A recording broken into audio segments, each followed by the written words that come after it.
This is going to be a video tutorial on how to manually check for updates on the DuckDuckGo web browser. I will be using a desktop PC for this. Let me jump over to my browser here. I have the DuckDuckGo web browser opened up now. To manually check for updates, all you need to do is go off to the upper right hand corner, up to the 3-bar hamburger menu. You want to click on that. Then you want to go down toward the very bottom, down to where it says About, and click on About.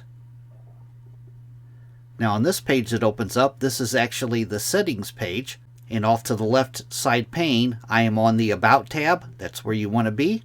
And on the center pane it tells you what version of DuckDuckGo you're currently running, and it tells me a newer version is available. If you don't have a newer version available, it'll say you're up to date.